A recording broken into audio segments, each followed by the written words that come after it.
Bienvenidos, este es el programa Vamos para la Universidad, un programa de la Gobernación de Antioquia y la Universidad de Antioquia.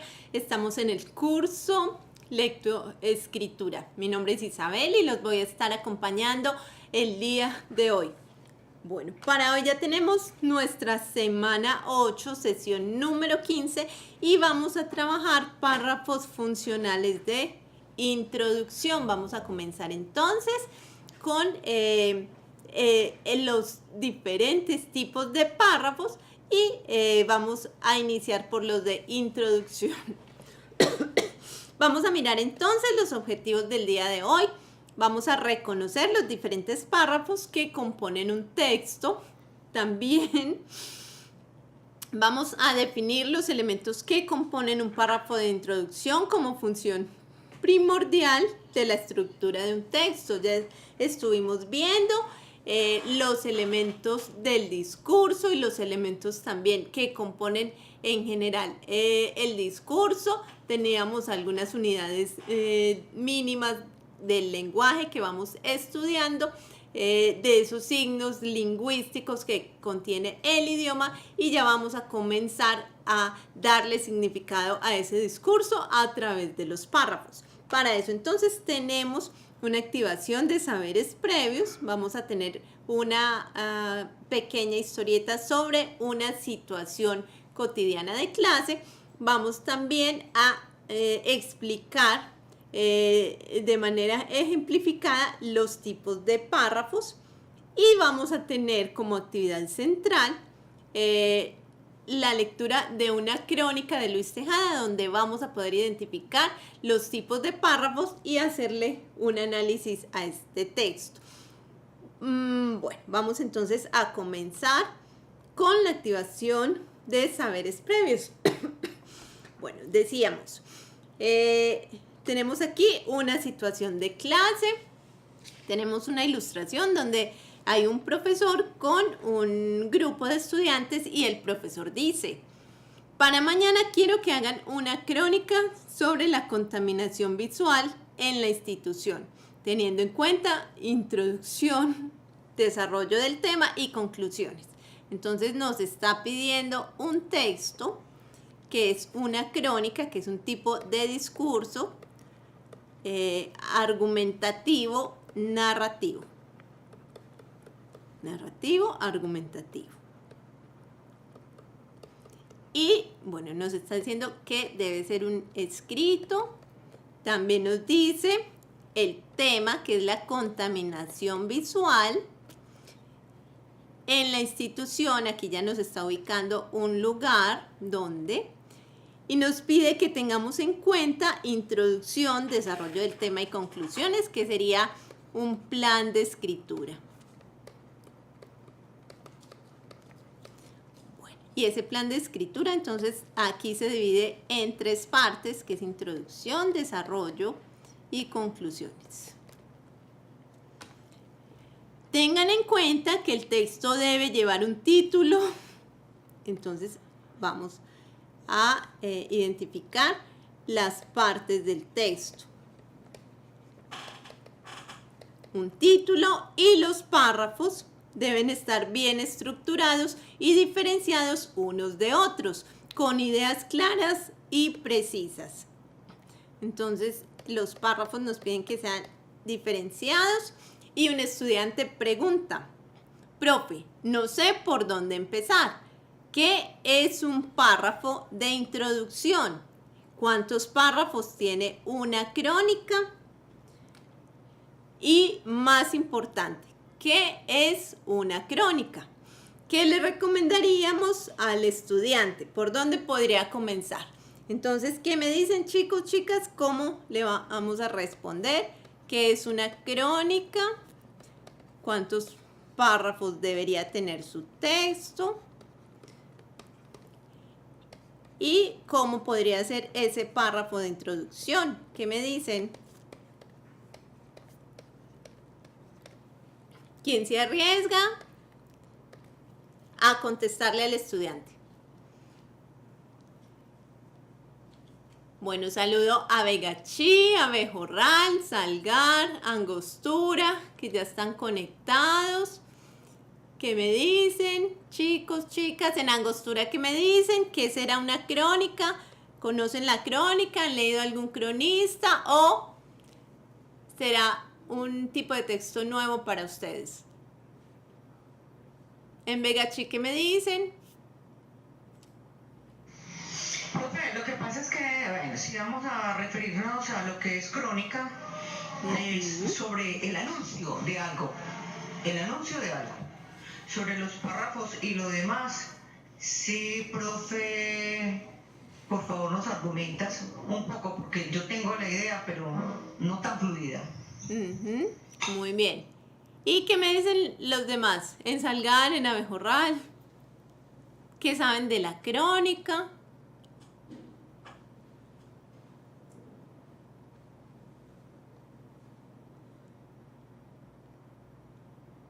Bueno, vamos entonces a comenzar hablando qué es una crónica. La crónica... Hola. Hola, ¿cómo estás? Cuénteme, esa crónica no es igual, parecida o más o menos un ensayo. No, son diferentes, son tipos de texto diferentes. Y vamos a ver cuál es la diferencia. La crónica, les decía ahorita que es un texto básicamente narrativo argumentativo.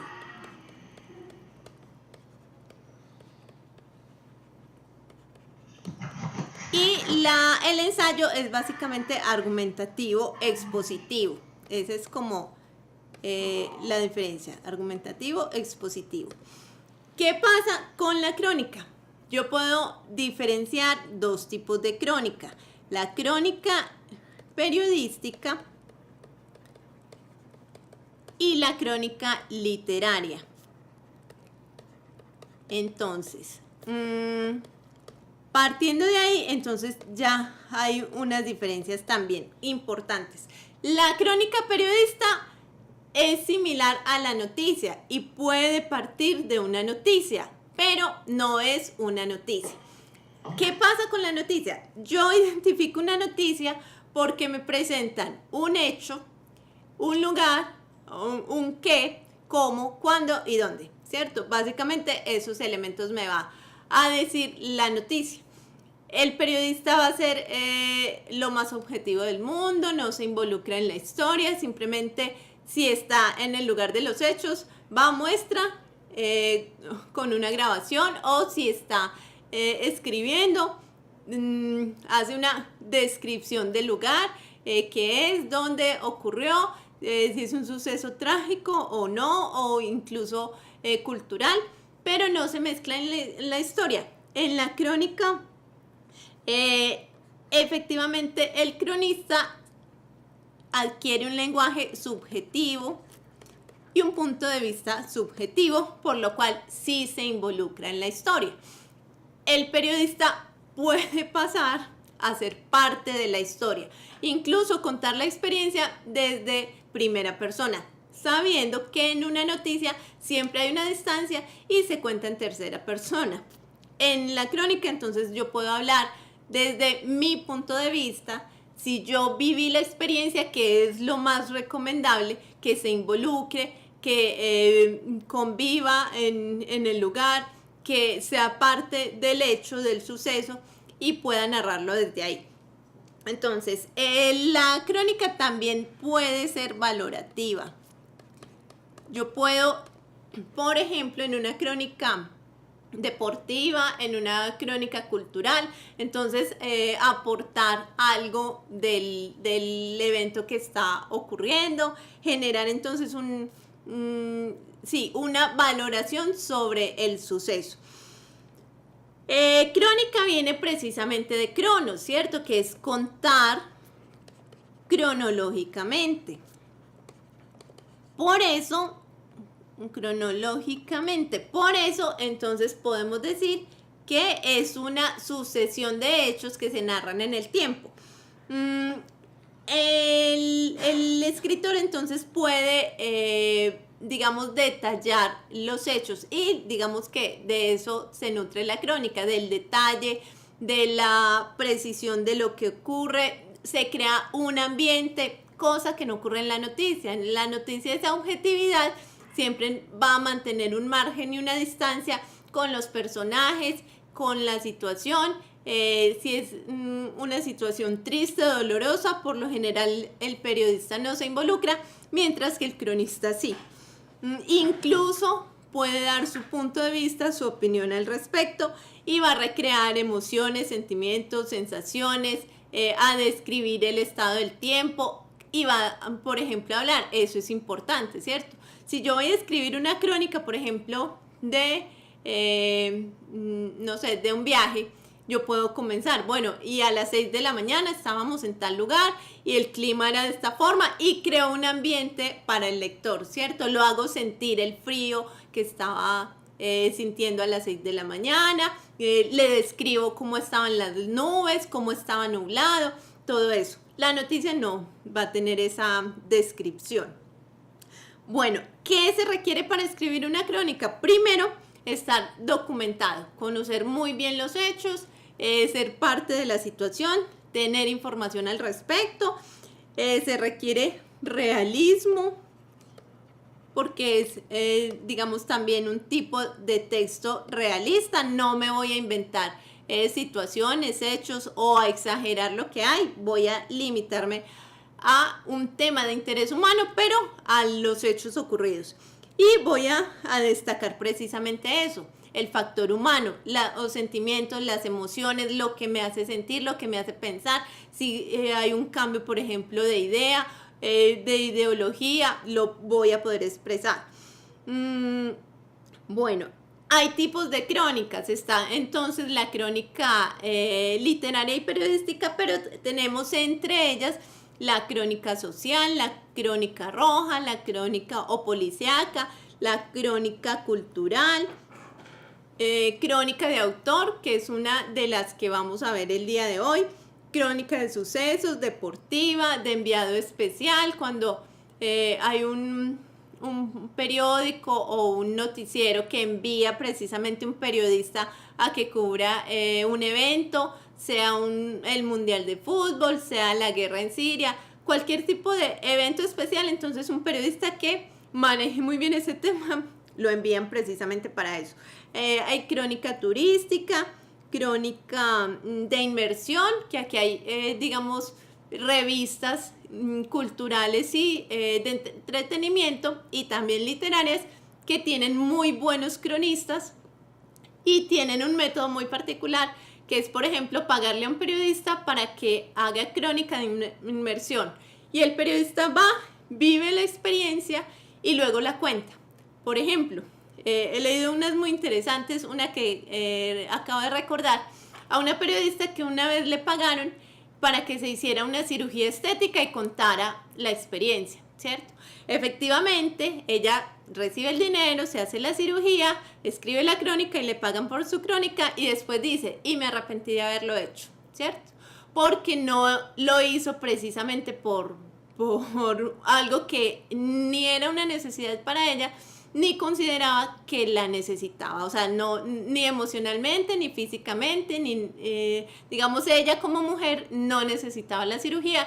Y en la crónica expresa eso, ¿cierto? Cómo hay mujeres que se someten a eso.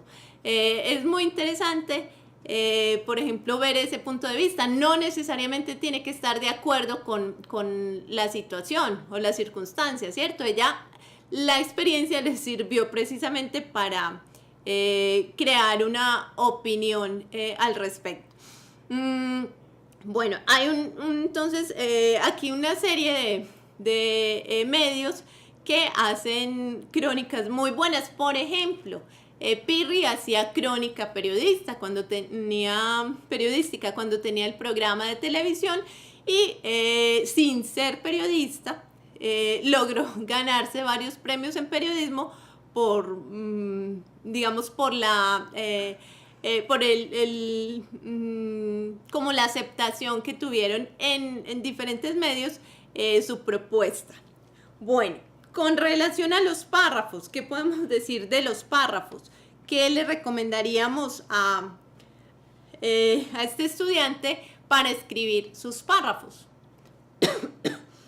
¿Cuántos párrafos podría tener la crónica? ¿Y cómo podría elaborarlos?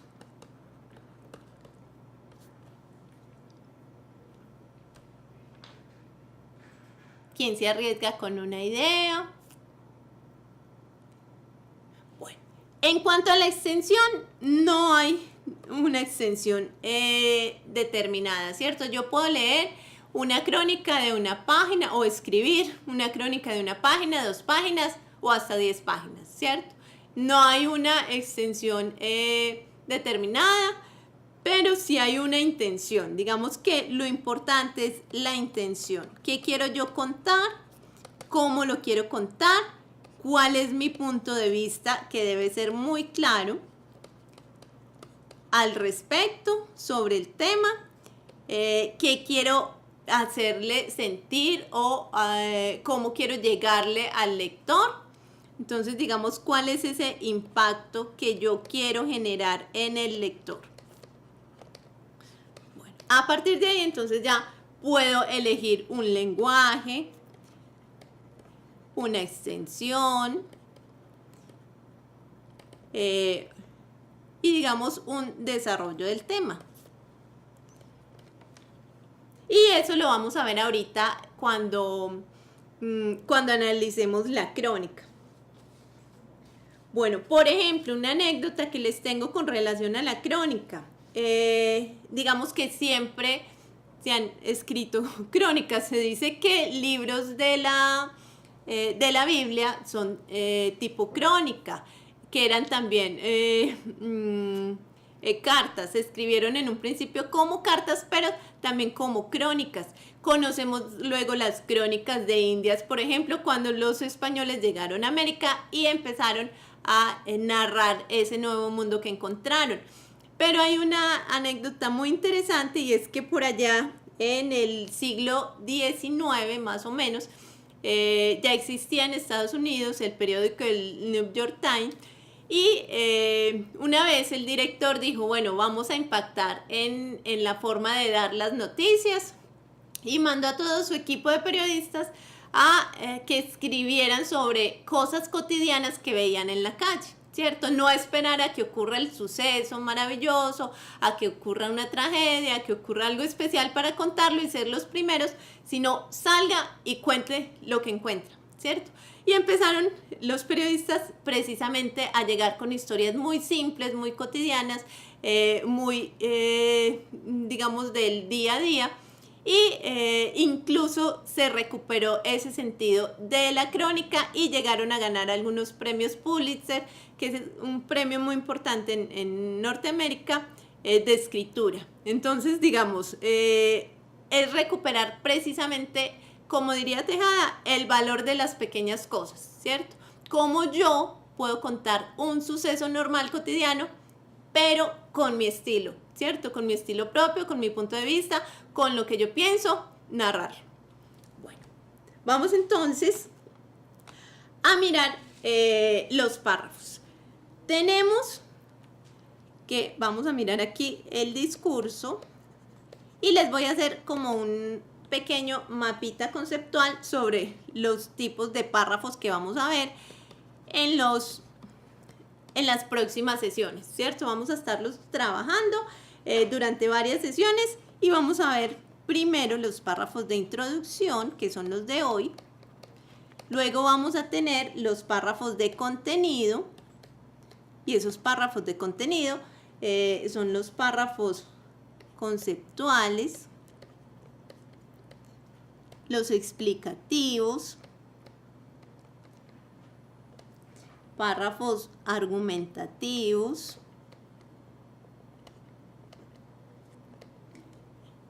instructivos,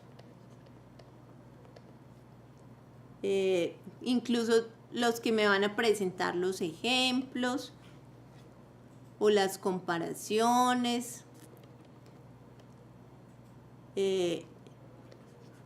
las clasificaciones o la categorización de los elementos que yo voy encontrando en la investigación, por ejemplo.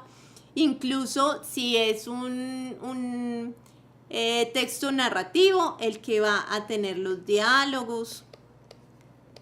Bueno, y luego voy a tener los párrafos de conclusión. Bueno, también entre esos párrafos de contenido vamos a tener unos que son los párrafos de transición. Y los de conclusión son los que me dan las conclusiones precisamente y los que me sirven como finalización. Bueno, básicamente estos son los tipos de párrafos. Me faltó uno que ya lo trabajamos en una sesión anterior, que es el párrafo único. En un solo párrafo yo puedo contar una historia completa y puede tener todos esos elementos: introducción, desarrollo y conclusión, incluso diálogos. Bueno, entonces estos son los tipos de párrafos que vamos a ver durante este mes y vamos a comenzar con el de introducción. ¿Cómo los diferencio?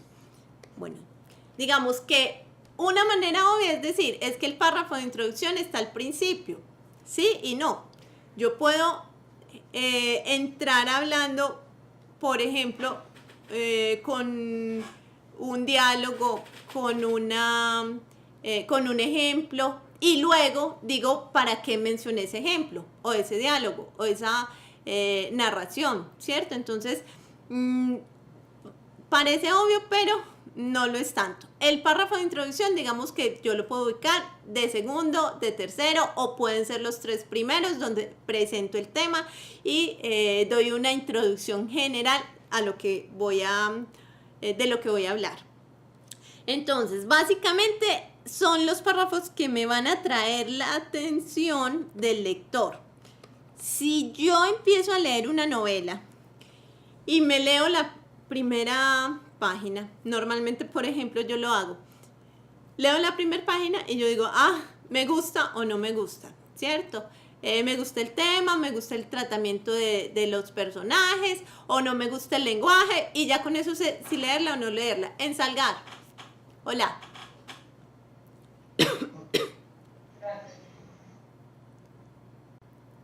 Bueno, perdí imagen en Salgar. ¿Me escuchan? Hola. Hola, sí.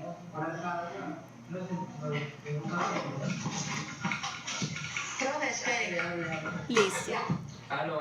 Hola, ahora sí te escucho. ¿Cómo estás? Ok. Ahora, respecto a lo que usted dice de los libros, cuando uno se los empieza a leer, resulta que me pasa algo curioso con un libro que me estoy leyendo. Se llama Enoch, y es un libro que cuenta la historia de un libro que dejó un gran personaje de Egipto. Que era un profeta. En principio, sí, un profeta, Enoch. Ajá. Sí, está muy relacionado con el profeta Enoch, y también con un dios egipcio que se llamó Tot, o con un profeta egipcio que se llama Tot. Pero el libro en el principio iniciaba como si la historia fuera a desarrollarse en Egipto, y resulta que no, que la historia se desarrolla en la Edad Media, y tiene en cuenta dos civilizaciones, que es la islámica y es la occidental, la cristiana. Entonces es muy curioso. Y al principio no mencionan eso. Al principio te mostraron el panorama como si fuera todo en Egipto. Sí, al principio, con las primeras líneas del libro, uno se puede dar cuenta que pareciera que se fuera a desarrollar en Egipto, porque habla inclusive de los dioses, habla de las pirámides, bueno, de unas cositas de ahí, pero resulta que uno se mete en el libro y ya empieza a saber que es en la Edad Media. Ajá. No está muy claro, según usted, no está muy claro el libro, la introducción no está muy clara, porque lleva de una vez a...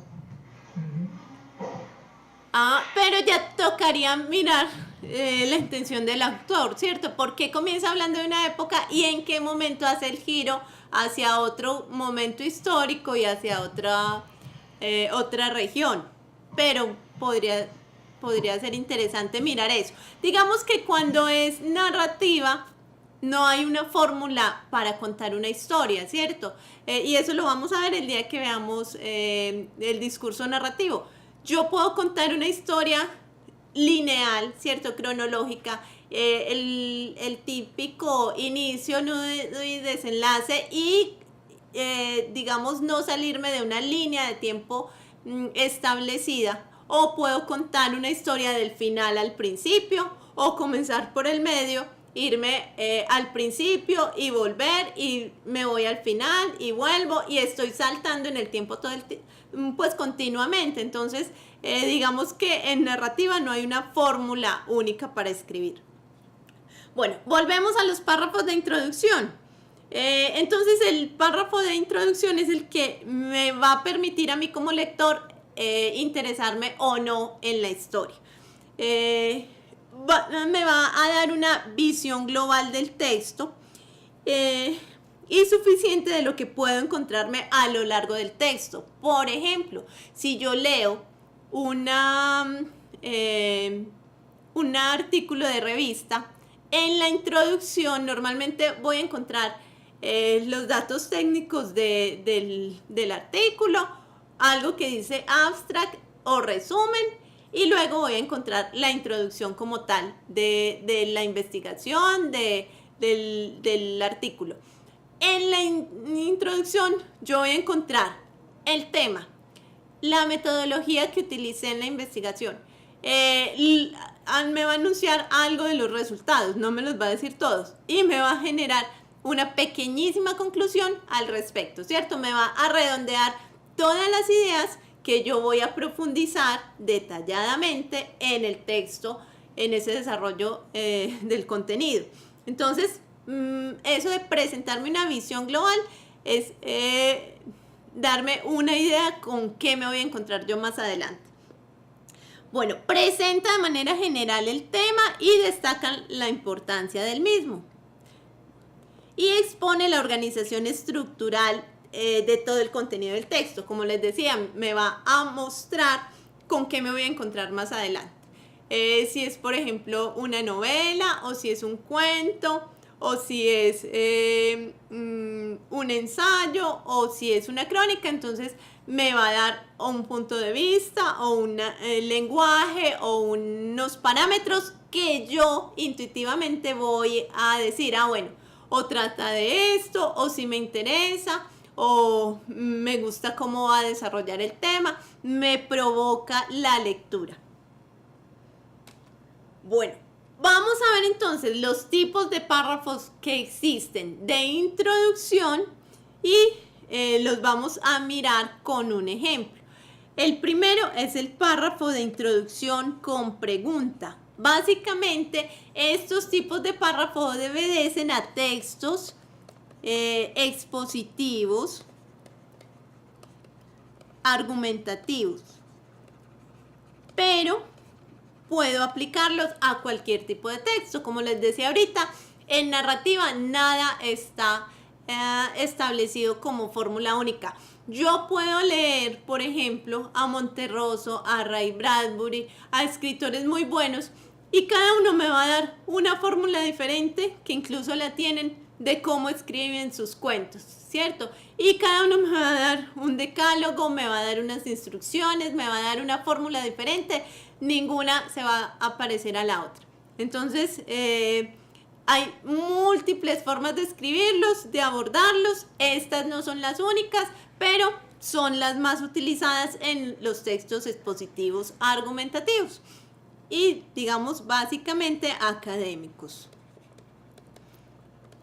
Vamos entonces a mirar la pregunta. Dice, ¿acaso los libros, a través del poder de las computadoras y de Internet, habrán de transformarse en estructuras de hipertexto? Ahí hay una pregunta. Y continúa una segunda pregunta. ¿Acaso serán obras ilimitadas en las que el lector será también autor? Hoy en día existen dos tipos de libros, aquellos que se leen y aquellos que se consultan, dice Humberto Eco en La imaginación virtual. Entonces él genera una discusión a partir de dos preguntas, ¿cierto? Y nos dice, bueno, ¿cuál es la posición de los libros en la era digital? ¿Cierto? Básicamente esa es la pregunta que encierra y a partir de ahí va a plantear sus argumentos. El segundo es el párrafo de introducción por analogía. Entonces, cuando yo comparo dos argumentos, dos puntos de vista, dos situaciones, dos circunstancias que tengo y digo, bueno, esta la tengo aquí y esta aquí, cuáles son las semejanzas, las diferencias, en qué se parecen, qué tienen en común, vamos a mirar. El obtener un trabajo es algo tan relativo y circunstancial como lo es todo en la vida. Entonces aquí, digamos que es básicamente una premisa, ¿cierto? Nos están dando un tema, pero también nos están diciendo, bueno, esto puede constar como de varios elementos, vamos a ver cuáles son. Pero más que eso, el obtener un empleo es como un juego de cartas, es un juego de azar. Y aquí ya nos están dando una comparación. Entonces, nos van a comparar, ¿cierto? Esas dos situaciones. Cómo es conseguir un empleo y cómo es un juego de azar. Y vamos a ver si esos argumentos que nos da el autor efectivamente se parecen o no. Y si están, digamos, si podemos decir, bueno, si aplica en todas las circunstancias o solamente podríamos decir en unas sí y en otras no. Dice, pues quien tiene buenas cartas o tiene buenas estrategias de juego, tiene más posibilidades de ganar el juego de azar y de manera homóloga el evento de ganar un empleo para laborar. Lo que pasa es que como es un juego de azar, a algunos les toca una baraja casi hecha y lo único que deben hacer es asistir a la cita para ganar fácilmente el juego o el empleo, mientras otros tienen una mano cuyas cartas no son tan recomendables para la partida aludida, por lo que será más difícil el que logre ganar el juego o el empleo. Entonces, esa comparación, digamos, que se realiza entre las dos situaciones y el texto va desarrollando cuáles son esos puntos de encuentro. El ejemplo número 3 obedece a los párrafos de introducción a partir de una cita. Y la cita aquí la tenemos, nos la presentan a modo de epígrafe. El epígrafe es esa, digamos, esa introducción que a veces encontramos en los textos, que no es necesariamente una cita de un autor de los que yo esté desarrollando, sino que puede ser de otro autor que simplemente yo digo, me gusta ese concepto, me gusta esa idea, me gusta ese poema porque abarca el tema que estoy trabajando, porque se acomoda la intención, entonces lo pongo de epígrafe. No necesariamente son los autores que voy a trabajar en el texto a nivel conceptual o con los ejemplos o que voy a estar desarrollando. Bueno, la cita dice, ser moderno es formar parte de un universo en el que, como dijo Marx, todo lo sólido se desvanece en el aire. Y digamos que eso es una paradoja. Yo puedo decir, ¿cómo así que todo lo sólido se desvanece en el aire? Eso está muy raro. Lo sólido no se supone entonces que es la materia física concreta, tangible. ¿Cómo así? Sabiendo que lo que se desvanece en el aire es precisamente lo intangible, lo que tiene más sustancia etérica, ¿cierto? Dice, parece pertinente iniciar esta indagación con la apreciación anterior, cuyas últimas palabras corresponden al título del libro en el cual Marshall Berman indaga acerca de la modernidad. En última instancia, la modernidad se presenta como un elemento ineludible de referencia en el análisis de toda producción creativa. Es conveniente para llegar a un entendimiento del proceso de aproximación y caracterización de la modernidad en el arte producido en Colombia durante el periodo propuesto, partir de algunas consideraciones teóricas previas y efectuar inevitables referencias al ámbito latinoamericano, dentro del cual está inscrito y funciona el proceso colombiano. Entonces, Berman, todo lo sólido se desvanece en el aire. Profe, Hola. es lo que usted acaba de decir, esa frase o esa cita, no es más bien un oxímoron. ¿Me recuerdas cuál es el...? Que dice que todo lo sólido se desvanece en el aire. Eso no es, en vez de ser una paradoja, no es un oxímoron. Pero ¿cuál es el oxímoron? No recuerdo en este momento. Por ejemplo, el ruido del silencio sería gráficamente, el ruido del silencio, por ejemplo. O por ejemplo, a ver, profe, ¿cómo le digo yo gráficamente? Porque no es la definición. O por ejemplo, ayúdeme, a ver, ayúdeme. Bueno, ¿quién tiene computadoras ahí a la mano y nos busca la definición de oxímoron? Porque figuras literarias, chicos, chicas, les digo, son alrededor de Pero, 250. Es más difícil. Es muy difícil uno acordarse de todas cuando no Es se más usan difícil. frecuentes. Sí, Iván, más Es difícil. más difícil entender la descripción Ajá. por la definición del diccionario que entenderla gráficamente. Pero ya cuando, al menos a mí me pasa, ya cuando entiendo la descripción, es más fácil sacar un ejemplo. Y cuando usted dice el ruido del silencio, pues, no sé, creo que no es paradójico. Ajá. No sé. Eso Listo. sería más bien como un tema de discusión. Sí, y en cuanto a las figuras literarias, ya uno puede mirar cada ejemplo y cada una analizarla individual, porque como te decía, son como unas 250. Es muy difícil, a veces el límite entre una y otra es mínimo, es de significado o es de contexto, entonces toca ya como que revisar cada una según el caso.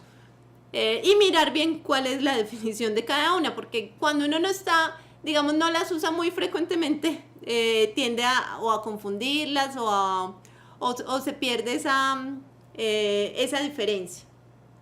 Bueno, miramos entonces aquí el cuarto ejemplo, que son los párrafos de introducción por definición. Cuando yo entonces parto de un concepto, una idea, una definición de algo. Bueno, la Real Academia de la Lengua dice tal cosa y a partir de ahí entonces comienzo a explicar mi tema. Hola, en la ceja. Hola, profe, ¿cómo era la palabra del compañero efímero? No, oxímoron con X. Oxímoron. Ajá. Ya te arreglas. Ah, bueno, porque lo estamos buscando por internet, pero buscamos por otra diferente. Ah, listo, muy bien. Bueno, entonces los párrafos de introducción nos dicen, por definición, nos dicen que partimos de un concepto y de ahí vamos a explicar el tema, ¿cierto? Vamos a desarrollar el tema. Por ejemplo, yo puedo en mi actividad de integradora, yo puedo hablar, por ejemplo, del concepto de contaminación, para después decir cuáles son las clases de contaminación y finalmente decir que la que yo estoy trabajando es la contaminación visual, ¿cierto? Y por qué es importante la contaminación visual. Entonces yo parto de ese tema general del concepto para que mi lector se haga una idea y precisamente entienda por qué me voy yo a esa particularidad. El texto dice, también es de Umberto Eco, titulado El lector modelo. Dice, un texto, tal como aparece en su manifestación lingüística, es y representa una cadena de artificios expresivos que el destinatario debe actualizar. Como en este libro hemos decidido ocuparnos solo de textos escritos y a medida que avancemos iremos restringiendo nuestros experimentos de análisis a textos narrativos, de ahora en adelante no hablaremos tanto de destinatario como de lector, así como usaremos indiferentemente la denominación de emisor y de autor para definir el productor del texto. Entonces nos van diciendo cuáles son esos conceptos claves que nos vamos a encontrar en el texto, en la lectura, y cómo los vamos a seguir entendiendo a partir de ahí, ¿cierto? Ya sabemos entonces que siempre que el autor se refiera a uno o a otro, entonces vamos a relacionarlo directamente con esa explicación que él dio. Entonces ya no se va a hablar de destinatario como de lector, ¿cierto? Sino de emisor y de autor. Bueno, vamos entonces a nuestra actividad con El cine y el infierno de Luis Tejada Cano. Cuéntenme, chicos, chicas, ¿conocen algo de Luis Tejada? ¿O no conocen a Luis Tejada? Se los presento. Bueno, Luis Tejada es un autor antioqueño, nació en las montañas de Antioquia, pero desarrolló su trabajo básicamente en un periódico en Bogotá. Digamos que fue periodista de oficio y en esa época es muy interesante encontrar toda esa generación y el auge del periodismo. Él siempre le gustó escribir, incluso tiene anécdotas muy interesantes que de chico, de adolescente, tenía un periódico que él mismo hacía y lo distribuía entre sus conocidos. Ya cuando, digamos, empezó a escribir de forma oficial, le dan el puesto en este periódico y comienza a escribir crónicas en el año, en la segunda década de 1900, de 1900, ya hace un siglo. Las crónicas, hay un libro muy interesante de él que es Gotas de Tinta, y Gotas de Tinta sale en los años 20 recopilando sus mejores crónicas, son como unas 200 más o menos. Sus mejores crónicas se calcula que llegó a escribir como hasta 600, pero tiene de todo, unas muy buenas, otras no tanto. Sin embargo, entonces se hace reconocido por su posición política, ideológica, porque de alguna manera entonces hablaba de las situaciones neurálgicas del país en ese momento, pero en los años 20 habla también de las vanguardias. Y a nivel mundial era un asunto interesante. Digamos, no ocurría como hoy en día, que tenemos acceso a la información de forma instantánea, ¿cierto? Está ocurriendo algo en Francia y nosotros tenemos la transmisión vía internet y a los 5 minutos ya sabemos qué está ocurriendo. En ese momento entonces llegaba la información, pero digamos un mes después, 15 días después, ¿cierto? Por los medios de transporte, porque venían periódicos de otras partes de América, porque también empezó a movilizarse una serie de escritores por toda Latinoamérica.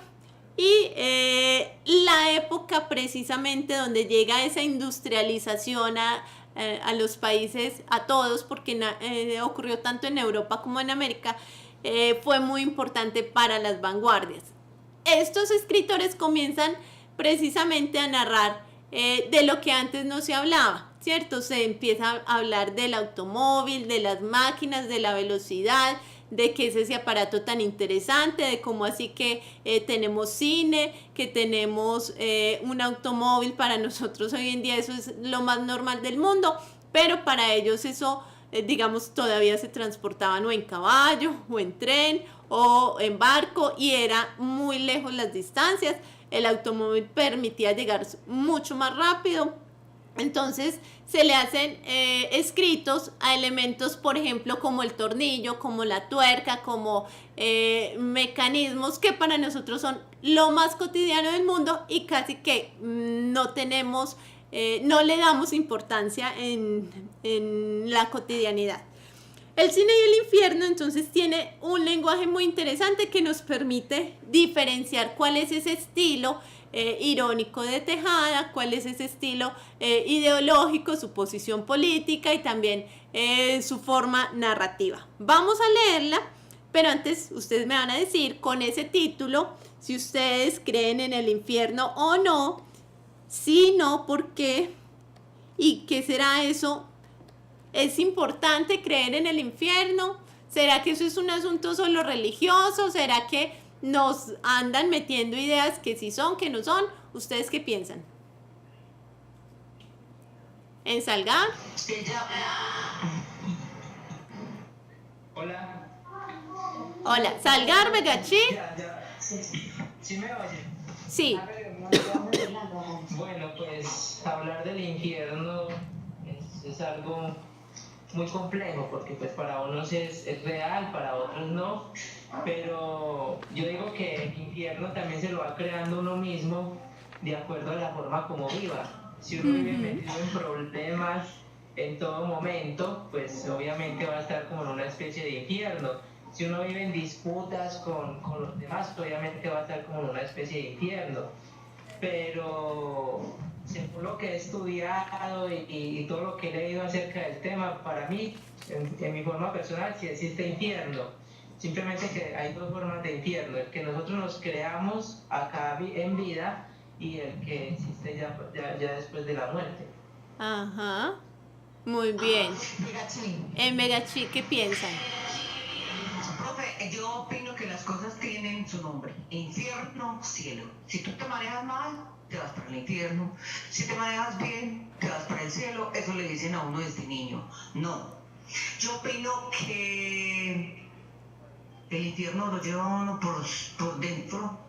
Si lo que dice el compañero, a las cosas que no hacen mal se les dice te vas para el infierno, te vives un infierno, o si estás bien y tienes tu conciencia tranquila, estás en el cielo. Entonces las cosas tienen su nombre, pero eso es religioso. Lo que pasa es que hablando a nivel mundial, las masas que somos nosotros, hay que tenerlas aquietadas con tanta cosa que nos meten, que, mejor dicho, si uno se va a lo religioso, dice, pero ¿por qué desde niño me metieron esta mentira tan grande? Adán y Eva, que es porque se comió una manzana, la culebra tal cosa, lo otro, una cantidad de mentiras que los niños realmente nacemos en la época pasada, ahora no, pero nosotros antes sí. Entonces, como te digo, el verdadero infierno, cada cual obtiene esa palabra como vida. Muy bien.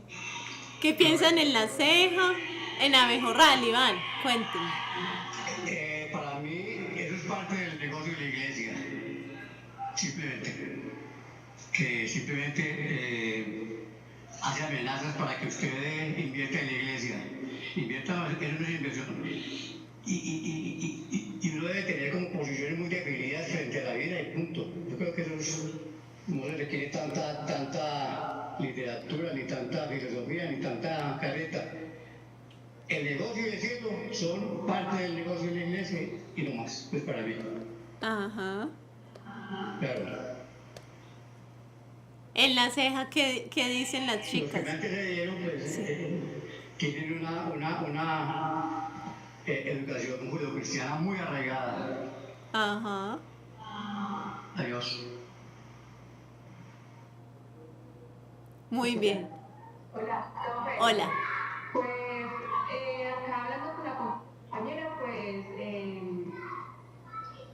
el significado de infierno es como un castigo, suponiendo pues nosotras, que se le puede dar a una persona al cometer algo malo o algo que no está bien hecho, ¿cierto?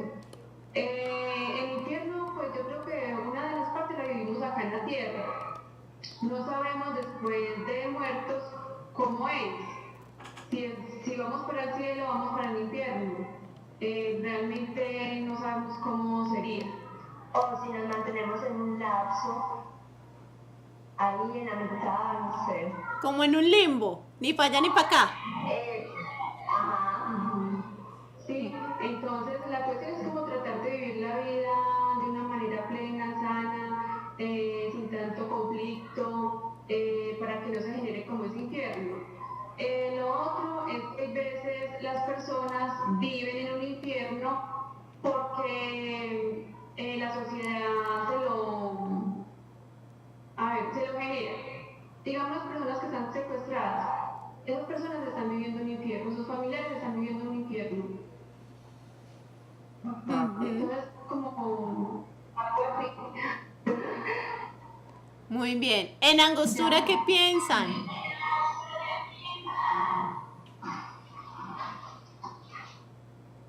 En Angostura, ¿qué piensan, chicos, chicas? Bueno, de acuerdo a lo que... Hola. Profe, qué pena, tráiganos a por asunto, por favor, algo de Dante Alighieri cuando habla del infierno, profe. ¿De quién? ¿De qué? De Dante Alighieri. De Dante. De Divina Comedia. De la Divina Comedia. Ay, no, necesitaríamos una semana entera para hablar de la Divina Comedia. Bueno. Hagamos de la Divina Comedia. No, profe, pero ahí también hablan del... Porque hay escritores también que analizan ese... Sí. Y que lo hacen muy bien, pero les recomiendo una película hermosa que toma la Divina Comedia como hilo narrativo, y es Más allá de los sueños con Robin Williams. Más allá de los sueños toma digamos que la Divina Comedia habla de 3 momentos, que es infierno, purgatorio y paraíso, ¿cierto? Y el infierno tiene 8 círculos. Esos 8 círculos los recrean a nivel de imagen de una forma poética y hermosa en esta película. Se la recomiendo para los que no se la han visto, se la van a disfrutar enormemente. Y no, hablaríamos ya no una semana, 2 meses sobre el tema. El autor, por favor, La película Más allá de los sueños, y la buscan el director. Uno siempre olvida a los directores, pero el actor principal es Robin Williams. Bueno, ¿qué pasa con esta concepción que tenemos del infierno? Del infierno se habla que es un castigo, una prohibición, un condicionamiento social, y nos dicen, hay que ser coherentes, ¿cierto? Consecuentes. Casi que el infierno pasa a ser una conclusión o un resultado de una acción de alguna forma catalogada como mala, ¿cierto? Vamos a ver entonces qué piensa Tejada al respecto, cómo lo define Tejada y cómo usa un lenguaje también muy propio para este texto. Bueno, vamos a compartir la presentación. Dice, esta mañana, mientras me ponía el pantalón, he decidido creer firmemente en el diablo. Nunca como hoy he estado tan convencido de que ese personaje debe existir, de que es necesario que exista. Entonces aquí nos presenta un tema, nos dice que esta mañana, o sea, lo sitúa en un momento temporal actual, en su momento, que es el hoy, en un presente, y en una situación cotidiana, que es mientras se vestía, ¿cierto? Mientras se ponía el pantalón, y dice, he decidido, y este verbo va a marcar precisamente digamos, la fuerza de su narración, porque no es que yo crea, no es que piense, no, es que hoy decidí que va a ser así, ¿cierto? Y nos va a argumentar por qué. Ante todo, no vayáis a pensar que esta afirmación obedece a un arranque súbito de credulidad. No, Es una serie de cavilaciones mentales perfectamente razonadas y razonables que he venido deduciendo lógicamente desde anoche y que han tenido este último resultado inconmovible. El diablo debe existir y el infierno también, claro. Y encima nos lo pone con exclamación, ¿cierto? O sea, eso no tiene duda, debe existir. Vamos a ver por qué. Fue anoche en cine, mientras veíamos silenciosos y mojados por la lluvia, la proyección de una película americana, cuando yo empecé a concebir mi teoría. Precisamente en el momento en el que el tigre se iba a comer a la protagonista, tuve yo la primera idea vaga sobre la necesidad metafísica del infierno. Y cuando por última vez los héroes aparecieron en la pantalla, felices y sonrientes, en su luna de miel, ya había formulado casi por completo mi afirmación trascendental. Para que la vida sea activa y profunda, es necesario que exista un peligro. Y ese peligro puede ser el infierno. Digamos que esta va a ser la tesis que va a sustentar, que va a defender a través de todo el texto. Trataré de explicar el proceso que me llevó a esta conclusión categórica. Lo primero que se le ocurre a uno en el cine es preguntarse, ¿qué será lo que tienen estas estúpidas películas americanas que interesan tanto al público? Después de un rato ve uno que en realidad el secreto de esas películas está en el peligro. Para que interesen es necesario que el protagonista esté a punto de que lo devore un león o de que los bandidos lo vayan a arrojar por el cráter de un volcán ardiendo o de perecer de hambre en el desierto. Claro que todo esto no sucederá. Basta con que pueda suceder para que la película toda se revista de un interés profundo y cada una de las acciones de los protagonistas, hasta las más pequeñas, se valoricen extraordinariamente. En el ambiente heroico que se crea, en efecto, cada sonrisa y cada lágrima adquieren un valor tan grande como lo será el peligro que se va a correr. No es lo mismo sonreír a nuestros amigos en casa que sonreír entre las barras de los caníbales de la Polinesia. No es lo mismo que la niña llore en su palacio porque no le traen pronto el desayuno, o que llore cuando 4 bandidos de traje de carácter le coloquen las pistolas en el pecho. La inminencia probable del peligro da a aquellas pequeñas acciones un sentido profundo y emocionante. El público se siente electrizado y aplaude. Ahora bien, traslademos a la vida la técnica sabia y simple de las películas americanas. Y aquí entonces va a ser una analogía. La vida en sí es aburridora y no tiene razón de ser. Nuestros esfuerzos se pierden en el vacío y cada día las emociones se hacen más fugitivas y superficiales. Pero ciertos hombres escépticos, las antiguas fuentes de felicidad se están agotando. Ya ni en el pecado se encuentra un pequeño placer, porque el peligro está perdiendo su prestigio místico y peligroso. Y esta es una afirmación interesante. El placer se aprecia cuando nos cuesta algo, cuando arriesgamos algo para conseguirlo. El placer, para que nos emocione hondamente, hay que ir a buscarlo. Como los expedicionarios de las películas americanas van a buscar el tesoro escondido en la isla, aventurándose a todos los peligros probables. Entonces hay necesidad de fabricarse un león metafísico que esté a punto de devorarnos a cada momento. Y ese león metafísico, que a mí me gusta mucho la expresión, puede ser muy bien el infierno. Si nosotros llegáramos a creer con sinceridad, con absoluta y ciega sinceridad en el infierno, la vida adquiriría de nuevo su valor emocional y la felicidad sería posible en el mundo. Suponeos, por ejemplo, el amor. Y aquí hay un giro un poco en el tema, pero vamos a ver qué nos quiere decir con eso.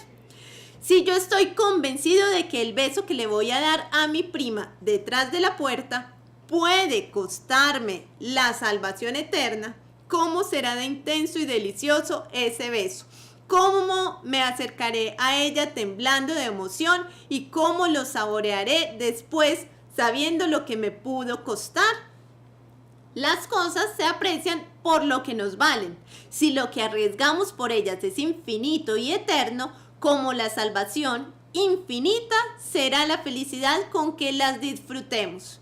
En la expectativa de ese peligro inminente, las acciones grandes o mínimas se valorizan hasta un grado inconmensurable y la vida se convierte en un campo invisible de batalla, en que todo lo tendremos que conquistar con nuestra audacia y con nuestro esfuerzo. Indudablemente, el infierno es una institución sabia y necesaria. No me explico cómo hay quienes no creen bien en él. Luis Tejada, El Espectador, Cronistas, mayo 3, febrero de 1921. Bueno, ¿qué apreciaciones tienen, chicos, chicas? Primero de la historia, del lenguaje, luego de la crónica y finalmente de cómo está construida la crónica. ¿Qué me dicen?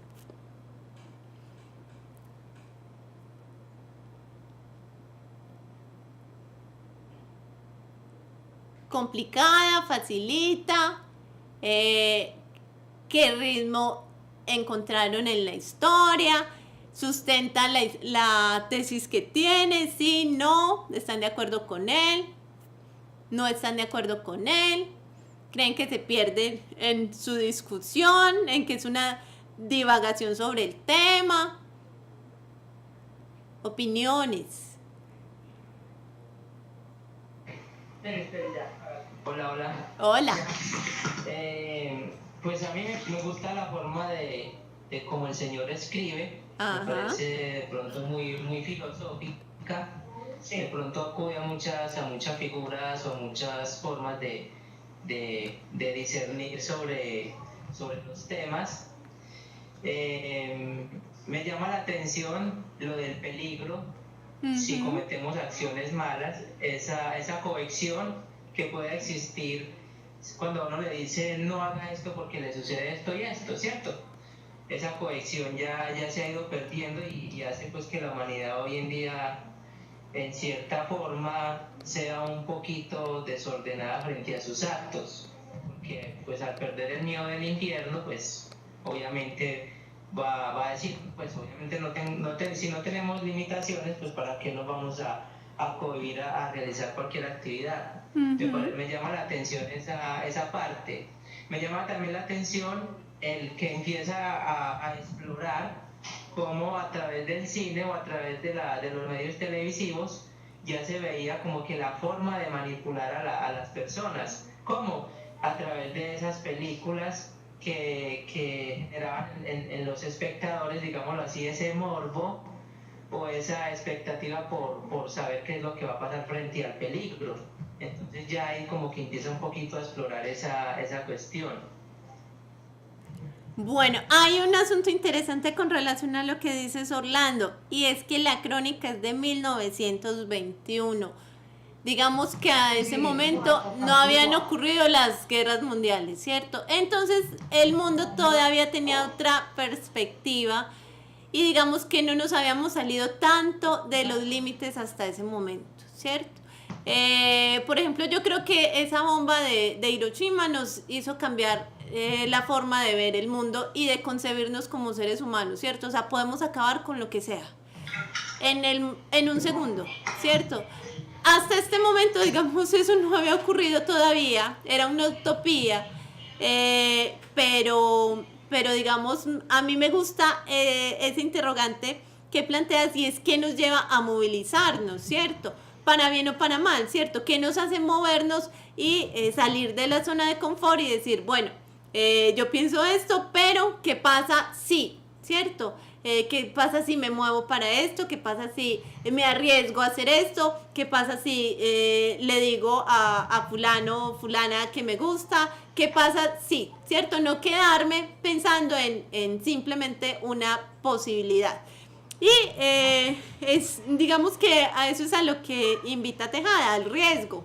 Precisamente por lo que les decía, en los años 20 todo era nuevo, ¿cierto? Y todo era esa industrialización, digamos, que permitía que todo fuera fresco, que se estuviera acabando con las costumbres, que llegara un ritmo nuevo a generar una nueva, digamos, vitalidad entre los ciudadanos. Bueno, otra apreciación. Profe, Hola. En Vegachip o en Támesis, ¿dónde me están hablando? Vegachín. Hola. Vegachín. Él dice que si el diablo existe, el infierno también. Ajá. Llama al peligro infierno. Habla de que el placer es costoso. Y si él lo realiza obteniendo, por ejemplo, un beso, y escribe qué obtendría de lo más allá.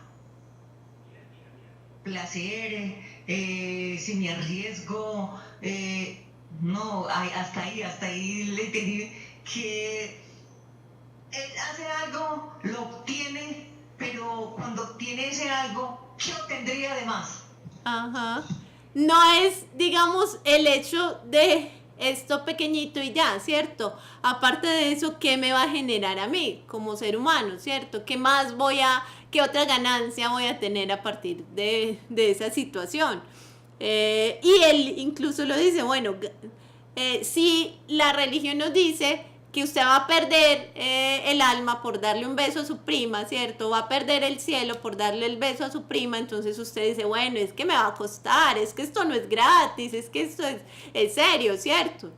Digamos que ese juego que él propone ahí me parece interesante.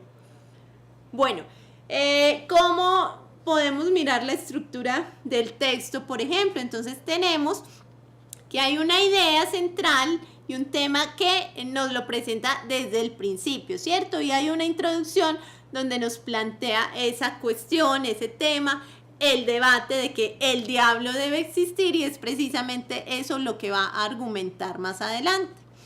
Bueno, tenemos entonces que hay una idea secundaria, por ejemplo acá, su tesis, o también lo podríamos decir como idea secundaria. Para que la vida sea activa y profunda es necesario que exista un peligro, ¿cierto? Ese peligro puede ser el infierno. Entonces va a sustentar ese tema del cual está hablando y lo va a particularizar, ¿cierto? Va a empezar a dar pequeños ejemplos. Bueno, es que en las películas pasa esto, ¿cierto? Pero yo no me quedo solo con la idea de las películas, que es el primer ejemplo.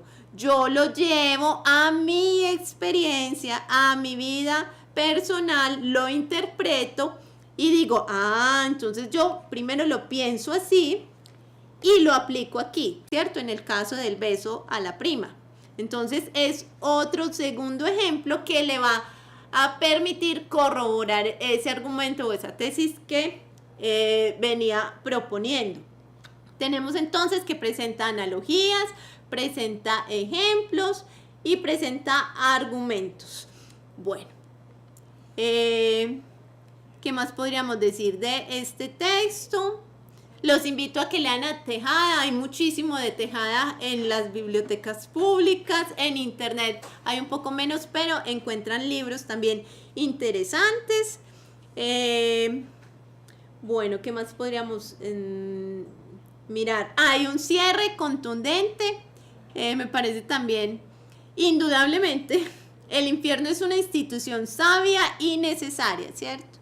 Entonces nos dice, bueno, no es solo un cuento que nos están metiendo, es importante que lo tengamos ahí, ¿cierto? Que esa prohibición nos movilice mental y emocionalmente para algo más.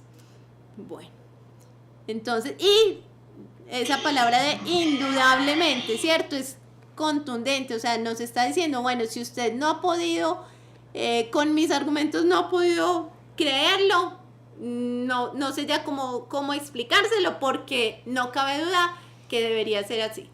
incluso ese lenguaje nos convence, ¿cierto? Hay cierto grado de verosimilitud en ese discurso y nosotros decimos, bueno, yo necesariamente no creo en el infierno, pero está interesante su punto de vista, su posición, hasta si tiene coherencia, ¿cierto? Digamos que de alguna forma cierra el tema con coherencia. Bueno. También dice que todo lo obtendremos con mucha audacia y mucho ahínco. Sí, y que es precisamente necesario arriesgarse para obtener algo, ¿cierto? O sea, nada le va a llegar por sí solo. Usted ahí sentadito en la silla, no le van a pasar las cosas solas.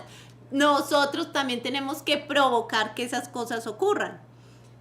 Bueno, recordemos, chicos, chicas, que estamos en nuestra entrega de la actividad integradora número 3, que ya está en la plataforma. En la plataforma también está el formato como guía para desarrollar la actividad y que tendremos hasta el 10 de mayo para realizarla, para subirla a la plataforma. Tenía algunas preguntas pendientes por contestarles que me habían hecho en sesiones pasadas. La primera, Orlando, el examen de admisión es posible que lo presentes en braille. La segunda, Eliana me había preguntado si podía subir el trabajo tarde. Sí, la profe dijo que se lo recibe. Y la tercera, la chica que me preguntó por el certificado. El curso, efectivamente, cuando ustedes terminan el curso y lo aprueban con una nota mayor a 3,5, la universidad envía los certificados a los parques y allá los van a poder reclamar.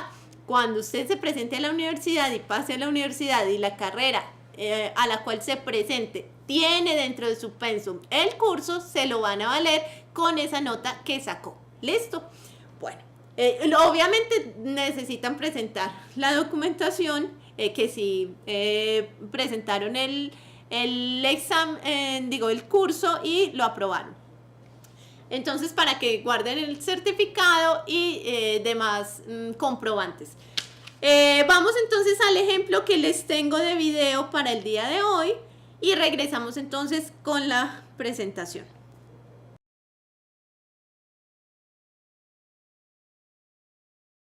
Bueno, comentarios, chicos, chicas.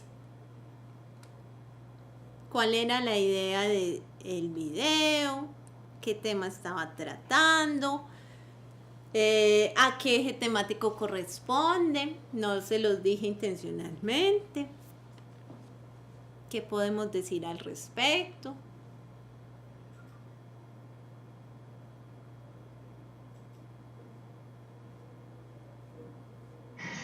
Se trata sobre la inscripción propia y cómo nosotros las mujeres no estamos a gusto, también los hombres, con lo que somos. Si se nos dice tienes un cabello bonito, entonces no, pero no, es que no tampoco me gusta así, si el vestido y lo demás allá. Y al último, que aprendiéramos a decir siempre gracias. Muy bien. ¿Qué otra opinión hay por ahí?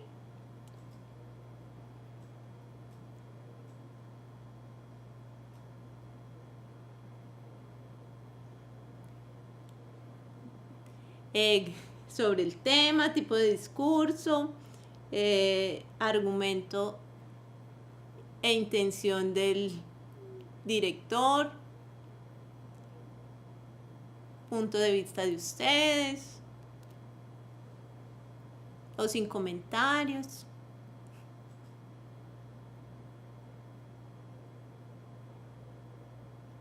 Bueno, ¿qué me dicen, por ejemplo, los hombres del curso al respecto?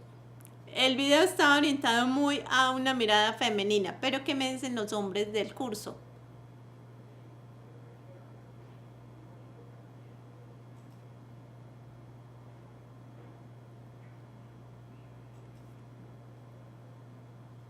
Bueno, digamos que en el video hay una intención clara, ¿cierto? Que es cuestionarnos. Entonces, hacernos preguntas. Y esas preguntas tienen que ver también con el video de la clase pasada y y también sobre, digamos, uno de los ejes temáticos que estamos abordando, y es estilos de vida saludable. Estilos de vida saludable. Entonces, en esos estilos de vida saludable hablábamos de las relaciones que establecemos los seres humanos, ¿cierto? Como seres humanos.